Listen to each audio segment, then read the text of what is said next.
you had a lot happening with this pair.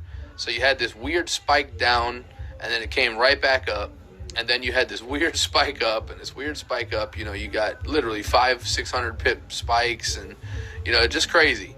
And so when we look at what's really going on here, this was the start of coronavirus, and with all that was going on, we needed a push back to normality, and this is when we got it here at this red candle. When we see this red engulfing candle, we seen, I told the team a while back, we need a bearish engulfing candle that's going to push us back to our level of normality, which is right here. So we knew that we had that right there. And so, of course, we get this red engulfing candle. It closes below that level, and we know we're back to normal. We got to retest it, and it does right there for that week, and then we start to drop. What's interesting about that is you also see this. You also see that trend line there that, that's the most recent trend within this channel, and you see that break happen right at the same time. So that is an indicator to us that this is going to start a bearish run.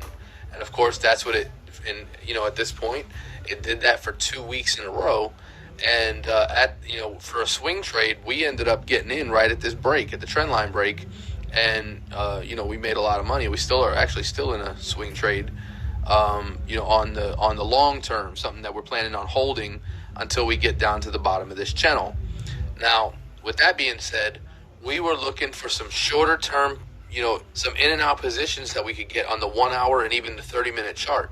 And so that's what I'm going to show you. So from there, what do? We go down to the 4 hour chart. So top-down analysis tells us that we do everything from that level. So the first thing we do is we zoom out so we can see the big picture on the 4 hour chart. So this is that big move that came back in, and then it retested off at the bottom of the trend line, and that's the move we've been in ever since.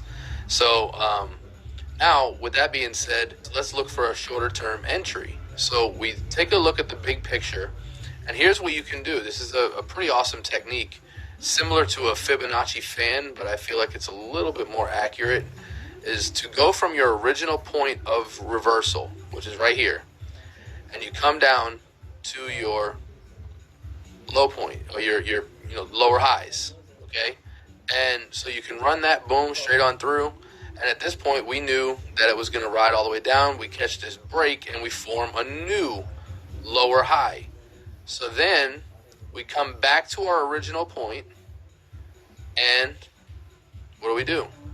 We drop a trend line on it again. And so we know that essentially what we're going to have is this is going to ride down again until this breaks. So until this breaks the trend line, we're not really looking for anything bullish, okay? So now we know that we're pulling back into